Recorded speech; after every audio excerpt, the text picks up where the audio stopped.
Well, let's talk about Rachel Zegler about Snow White. The 23-year-old decided she's going to walk back kind of explain some of her wording on Snow White and the things she said.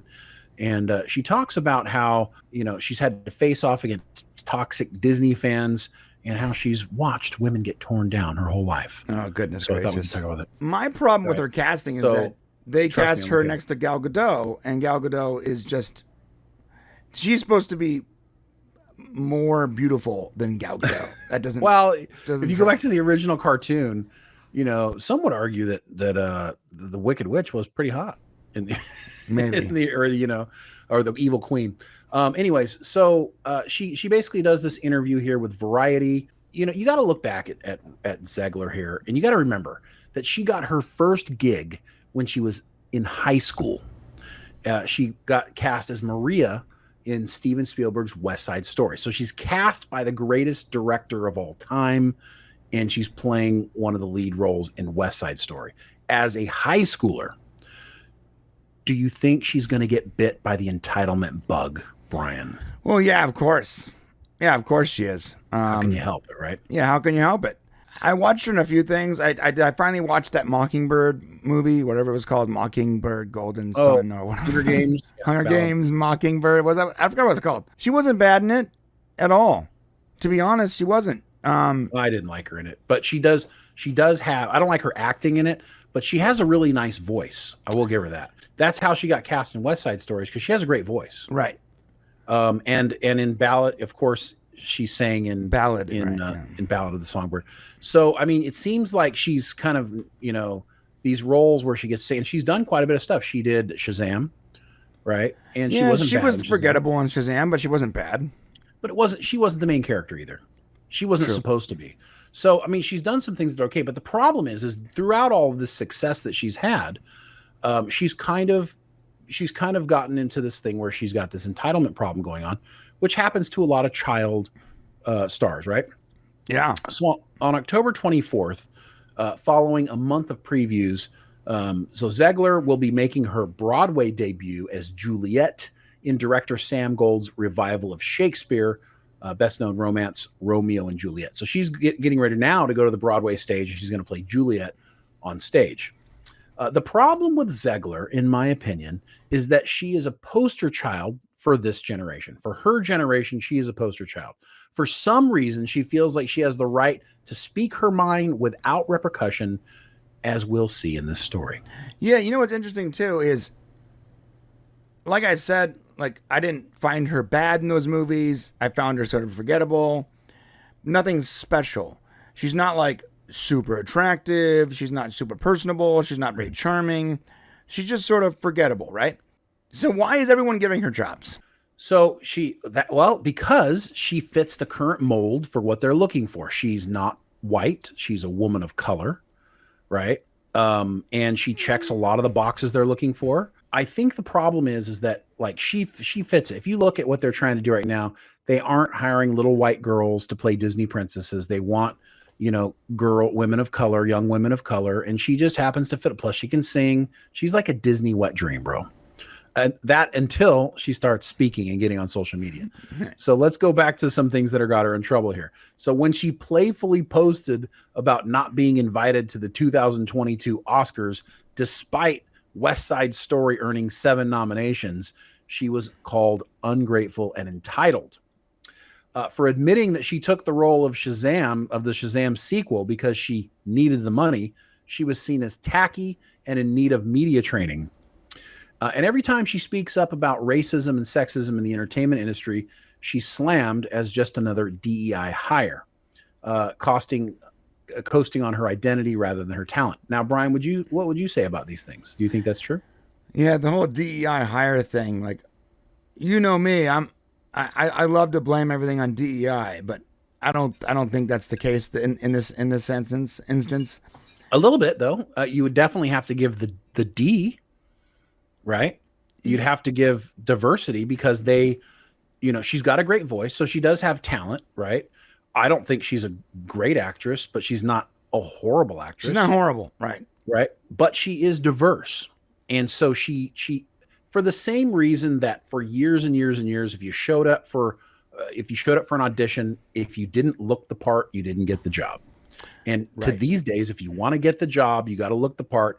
And it's no longer about putting on a costume. It's the color of your skin and what you got between your legs. That's the only way you're going to get a job. And she marks all those check marks, DEI, right? So in a way, it kind of is. But let me ask you this. Do you think why do you think it is that she's so flippant when it comes to talking on social media? Why she doesn't feel like she has any need to watch what she says? Typical Gen Z, man. And I don't want to sound like the old guy with my fist up to the clouds, being like, these kids and their technology.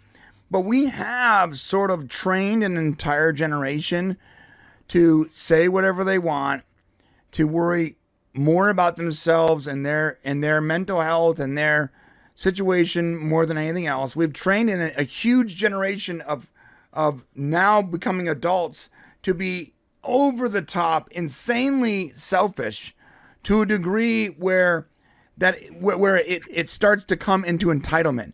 And that selfish generation that we have trained are now coming into the workforce, and some of them are getting a pretty hefty dose of reality because they're being fired or let go.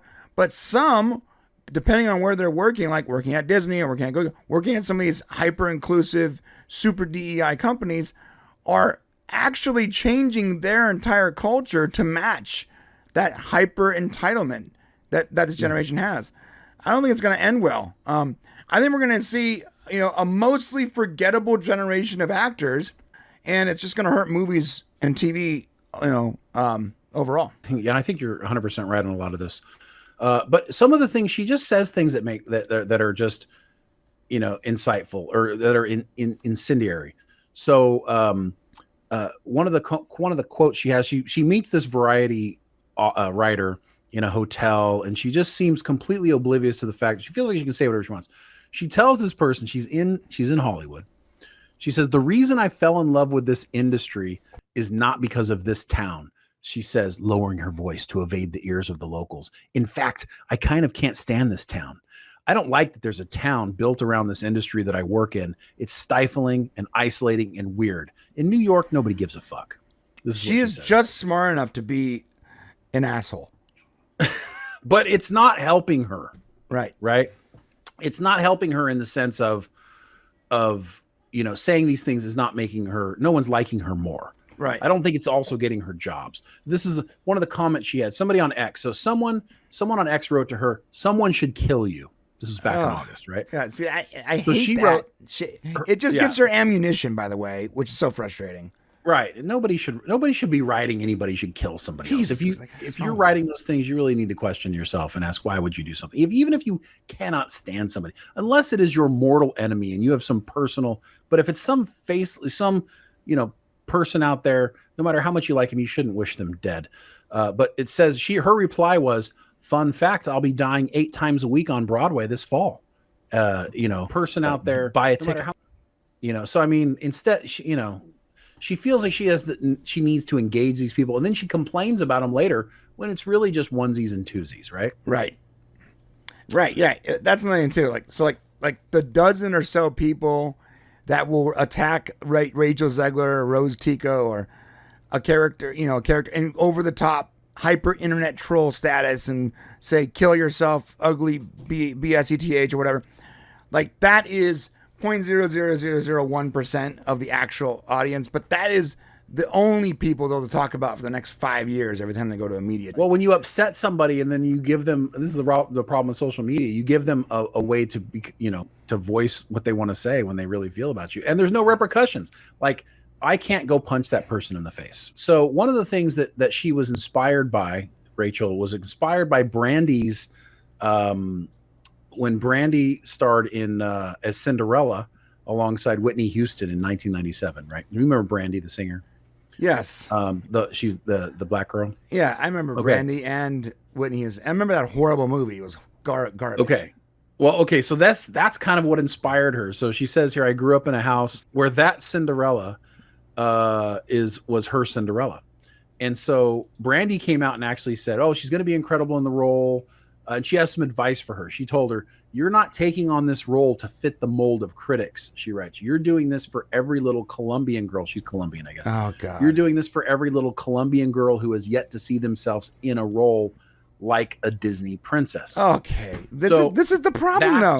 Yeah, there you go. That's what the problem is. She's sitting in this echo chamber of idiots. That's not why you do something. You don't become a Disney princess so that you can say anybody can become a Disney princess. You're supposed to, especially one that's already been, like, go create a new Disney princess if you want. Go create a Colombian, do a Mayan. There are Disney princesses that fit that mold. They're already That's out what I'm there. saying. You don't have to do that. Right. So you don't have to change Snow White. It was, obviously it's so weird. Like when they were like the casting of Little Mermaid is that African American chick, Halle Berry or whatever. I'm like, but I don't get it. Like, if she's such a great singer, like, why don't you make her Tiana or whatever, the frog and the princess, whatever it was called, that movie, where it actually would fit her. In fact, she would even cute that role up a little bit, and she would kill it. It would fit her whole, the dreadlock motif. It would fit everything. It would work for her. You can remake that movie, and it would make a lot of money. You don't have to switch. What? Or just go do a Moana. Go make a new one. Well, they're making a live action Moana, and but when they did first, they created Moana because they did not have a Polynesian Disney princess. Well, the thing about that, too, is they're making a Moana live action, and people got mad that the person they cast wasn't dark enough when she was literally Polynesian. Well, how many people got upset about it? I mean, I don't know, but it was enough for Variety to write an article about it. Of course it was, because it only takes one person for Variety to write an article. All it takes is one person, and that is why... Garbage company. That is why the media is such shit. And it's hard for anybody to tell what's real and what's not. So lastly here in this story, the social media outrage about Zegler being cast as Snow White only got louder as time went on. She began saying in red carpet interviews in the summer of 2022 that her version of the iconic princess wouldn't spend her days pining over a man. She called aspect of the original story weird and said that the 1937's prince literally stalks Snow White.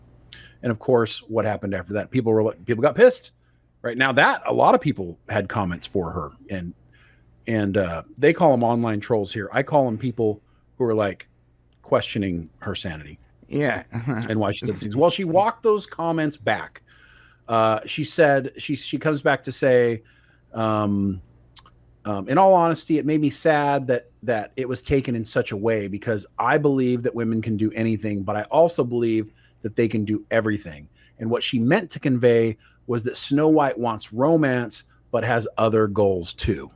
So she's walked back her comments, which we saw what she said. That's not what she said. Well, this is a man movie. I gotta say, I'm gonna give Disney a W here, because I believe that behind the scenes there is someone at Disney making some very distinct and positive moves for this film.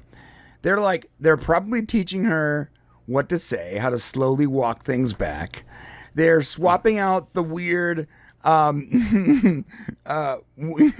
weird hippie dwarves. Remember that?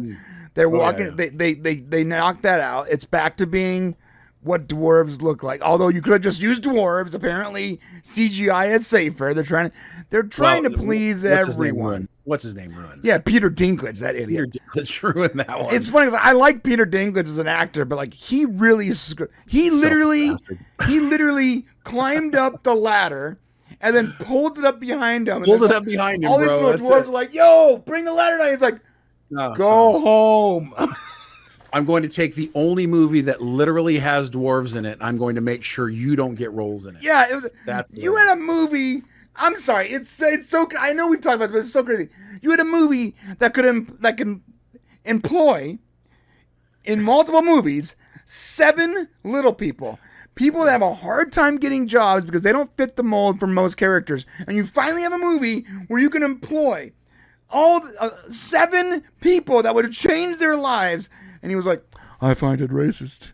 Or whatever. Because you know why? Because he doesn't want to be one of those 7, but he also doesn't want somebody else to all of a sudden be like, "Well, who's that little person? Wow, Okay, Right. so he's worried about that. So he doesn't want the role, but he wants to shit on everybody else. Anyways, it sent a whole bad thing.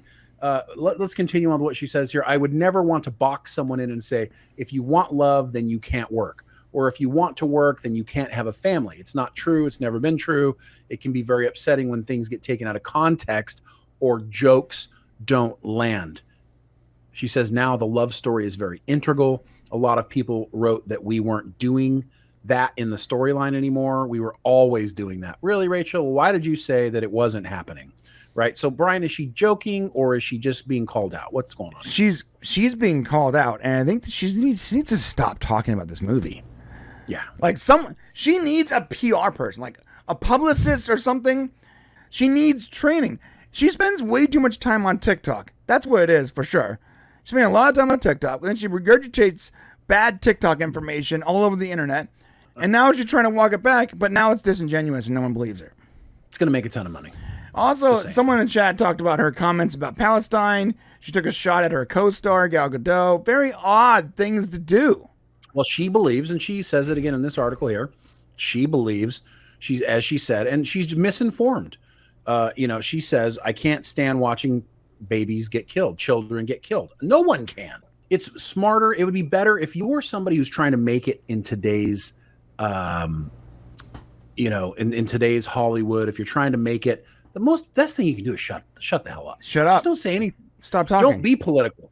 Don't be political. You might get some people who are going to be like, yeah, she's on our side or whatever. You might get some of that, but then once you become too controversial, now they don't want to give you jobs. Someone who did a really has really tamed or has really mastered the media to the point of getting jobs that she probably shouldn't have gotten was Sydney Sweeney. Sydney Sweeney was like, yeah, I'm hot. Here's my body. Here's my funny jokes. I'm going to go ahead. I'm going to make fun of myself. I'm going to make fun of the movies I'm in. I'm going to just embrace the fans. I'm not going to get too hyper political. I'm just going to be that charming person. And she has gotten roles that she probably shouldn't have gotten because her acting is not that great. Because people are so charmed by her.